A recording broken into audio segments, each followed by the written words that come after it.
এই পৃথিবীতে মানুষ খুব তাড়াতাড়ি ক্লান্ত হয়ে যায় সম্পর্ক টিকিয়ে রাখতে। কান্না করে কি লাভ? যে ভালোবাসা বুঝতে পারে না সে কষ্ট বুঝবে কি করে? এটি জীবনের একটি তিক্ত নীতি। জীবন যা দেয় তার চেয়ে বেশি কেড়ে নেই।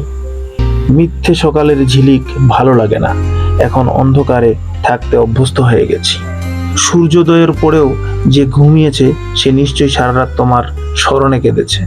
নিজের আবেগকে নিয়ন্ত্রণ করতে শিখুন, কারণ আবেগ নিয়ে খেলা মানুষের প্রিয় খেলা। জীবন দুঃখের গল্প নয়। হয়তো আপনি একটি খারাপ অধ্যায়ের মধ্য দিয়ে যাচ্ছেন। তোমার নামও আছে সেই সব ইচ্ছায় যেগুলো অনেক চেষ্টা করেও পূরণ হয়নি। সেই মানুষগুলোই আমাদের জীবনে কাঁদায়, যাদের সুখে আমরা হাসি ভুলে যাই।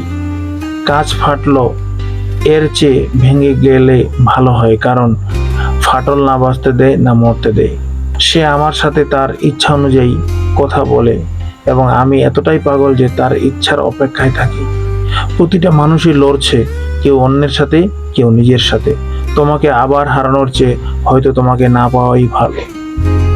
যন্ত্রণা আমাকে খুঁজে বেড়ায় প্রতিদিন নতুন নতুন অজুহাতে।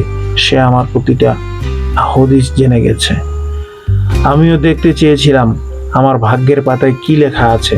সে যদি আমার হতো তাহলে পৃথিবীর সব বই থেকে অবিশ্বস্ত শব্দগুলো মুছে দিতাম। জীবনে অর্ধেক দুঃখ আসে ভুল মানুষের কাছ থেকে প্রত্যাশা করে, আর অর্ধেক দুঃখ আসে ভুল প্রত্যাশা থেকে। ভেবেছিলাম তোমাকে সব কষ্টের কথা বলবো, কিন্তু তুমি জিজ্ঞেসও করোনি কেন চুপ করে আছো।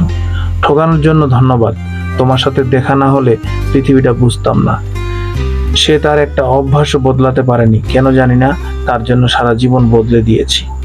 সমস্যাটা এই নয় যে ভাগ্য আমাকে ঠকালো, আমি তোমার প্রতি বিশ্বাস রেখেছিলাম, ভাগ্যে নয়। যদিও জীবন অনেক কিছু শেখায়, কিন্তু ভালোবাসাই শেখায় মিথ্যে হাসির দক্ষতা। কিছু ইচ্ছা শুধুই কামনা থেকে যায়, আর এমন আকাঙ্ক্ষায় স্মৃতি সারা জীবন কষ্ট দেয়। সে প্রতি মুহূর্তে অন্য কারোর সাথে খুশি, এবং আমি তার স্মৃতিতে প্রতি মুহূর্তে অস্থির।